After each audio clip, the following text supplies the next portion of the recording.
Hopefully you remember Judith Thomson from Module 2. She was the very first author that we read all the way back in the module on abortion, and she'll be the very last author that we read, this time on killing versus letting die. Now, if you thought she used a lot of analogies in her earlier paper, you haven't seen anything yet. But let's talk about it.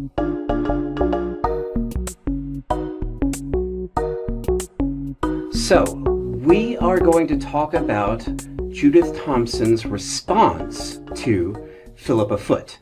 They had a nice little back and forth rivalry that's pretty fun.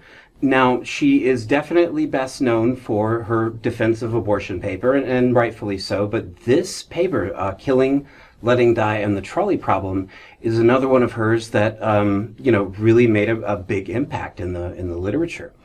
And it's, again, it's a response to Philippa Foot, okay? So we need to make sure we have a really good understanding of Foot. And the basic idea with Foot was that we've got these positive and negative duties. If we've got a driver of a trolley and he, drives a trolley into 5 people, he kills 5 people, that's 5 negative duty violations. But if he turns the trolley onto the one, that's only 1 negative duty violation. And so we don't have an option, right? We have to violate negative duties one way or the other. We might as well violate the fewest number. That is Foot's argument. And what Thomson is going to do here is basically make the point that we've kind of already made, that like, hey, this question of killing versus letting die, you just kind of need context for it. Like these cases are what we'd call under-described. There's not enough detail. She even, tries to make a comparison between, punching somebody in the nose and cutting off their head. And it's like, okay, well, clearly punching somebody in the nose is better than cutting off their head, or cutting off their head, I guess, is worse. But she's like, well, what if I know that, like, this guy has some kind of, disorder where if he gets punched in the nose, it's going to kill him? Like, aren't they basically the same thing? It's like, oh, yeah, I guess so. So, like, context really, really matters. But what she's going to do is first push back against Foot's argument. And this is always kind of tricky, and it might take a couple of times of fighting with it. All Thomson is going to do is change the case in one tiny way. Instead of the driver of the trolley having to make this decision, it's going to be the passenger. So we're going to call the driver Edward. And Edward has collapsed, right? He sees the situation, he just bleh. And so Frank, a passenger on the trolley, is now forced to make this choice. Notice, though, at no point has Frank touched these controls. If Frank is just like, hold on, I'm not getting involved, and he does nothing, he's let 5 people die. Right? He didn't drive a trolley into them the way that Frank the driver would have. He never drove a trolley at all. He did not kill these 5 people. But if he diverts the trolley, well, now he takes control over it and he turns the trolley. He's definitely killed 1 person. Let's think about this now. If he does nothing, 5 positive duty violations. If he turns the trolley, 1 negative duty violation. You must never violate a negative duty. If you have the option to avoid it, you must avoid violating a negative duty. Our passenger, Frank, does have that option by just doing nothing and letting 5 die. This is a weird result because it really shouldn't matter, right? Like whether Edward, our driver, is making the decision, or whether Frank, our passenger, is making the decision. This is Thomson's whole point. It really shouldn't matter. This is such a tiny change. Surely if the driver can turn the trolley, so can the passenger. But not on Foot's view. This is going to be a problem. So, if Foot's account is right, then they both should be able to turn the trolley because there's just not that much of a difference. But they can't, right? Our driver can, but our passenger can't. So Foot's account must not be right. This is an objection to Philippa Foot's view about positive and negative duties. It really shouldn't matter whether we've got a driver or a passenger or a bystander. It really shouldn't matter. If one of them can turn the trolley, anyone can. But it does seem to matter on Foot's view. So there must be a problem. And now what Thomson is going to do is come in with her own view about what might be going on in these kinds of cases. And we know that Thomson loves her arguments by analogy, her little thought experiments, and we love her for it. At least I do. I think they're so fun to think about. Now, this one is a little bit funky. I'll be the first to admit. So in case one, rather in both cases, we've got a missile that's headed towards New York. In case one, we're going to divert the missile to Worcester, a much smaller city, and it will blow up and it will kill everybody there instead of everybody in New York. In case two, this is a little bit hard to picture. What we're going to do is fire our own missile at Worcester, and that explosion will impact the missile that's headed towards New York, like as it's going over the town. I know it's like really weird to picture, but that's the idea. So the end result is the same, right? Everybody in Worcester dies, nobody in New York does. And Thomson has the intuition here that is not shared by all of my students, and I don't blame them at all, that it is permissible to divert the missile in case one, but it is not permissible to just blow up a city in case two. And I mean, when you kind of phrase it that way, you can sort of see where she's coming from. Like, yeah, okay, I can't go around blowing up cities. And her thinking here is this. In case one, I am diverting an already existing threat. But in case two, I am creating a new threat, right, to the city of Worcester. And that's not okay. So, let's try and play this into a case involving a trolley instead of a missile.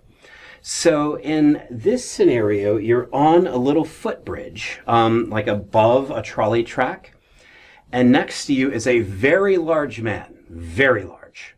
Now you see the trolley coming along, and ahead on the track, right, it's a runaway trolley, and ahead on the track are 5 people trapped on the track. There's no diverting the trolley, though. Instead, what you can do is give the very large man a slight little shove, and he'll fall, and he'll land on the trolley tracks, and he's so large, he's got so much mass that the trolley will just kind of whop and like run into him and stop. And so he'll die, but all 5 people will be saved. Same idea, right? You know, 1 is dying, 5 are saved. Why can't I push this very large man onto the trolley? And it's the same idea. I am creating a threat that was not there, right? He was safe on the footbridge. And notice too, and this is sort of in line with, I think, how Thomson might want to cash this out, is like, if anybody has a right to their body, right?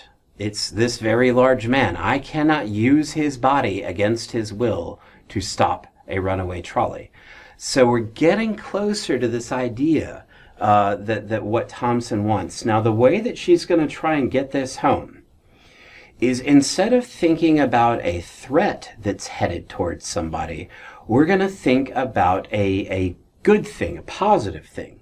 And it might help to draw this out. So this is the health pebble.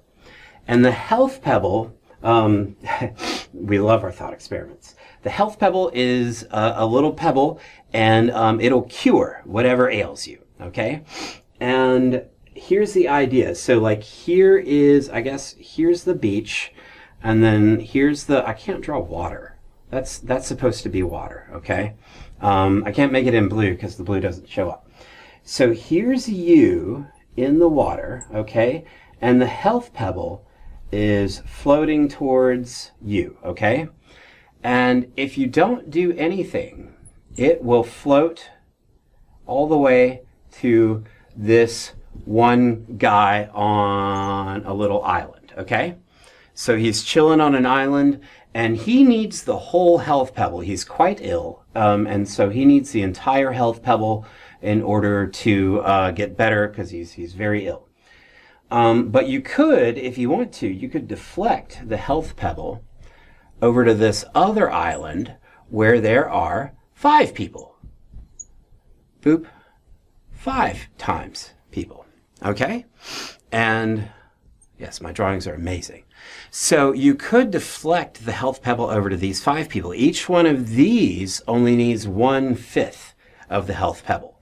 And so the question is, can you deflect this health pebble over to the 5, right? So now we're just talking about, should I save 5 people or should I save 1 person?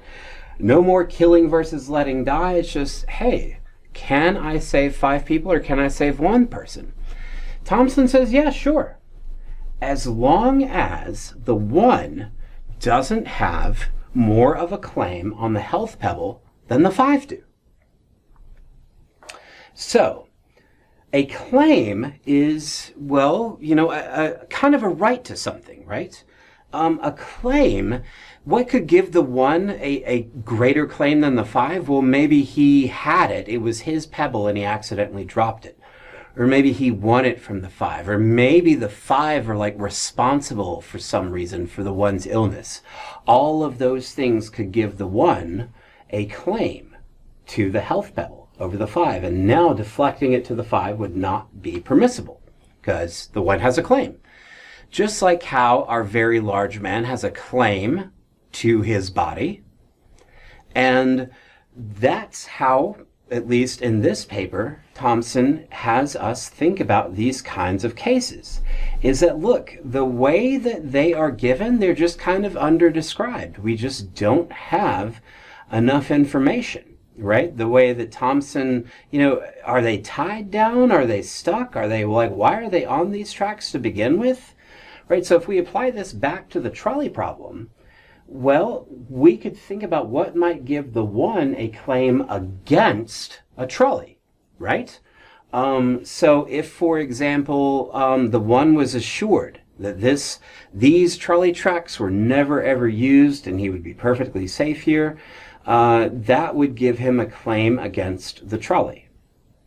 If the 5 were somehow responsible for him being there, right? If they tricked him there, or, they knew he shouldn't be there or whatever, and they put him there. Or maybe the 5 don't have a strong enough claim against the trolley, right? If they knew it was dangerous and they were there anyway, maybe they don't have a legitimate claim against the trolley.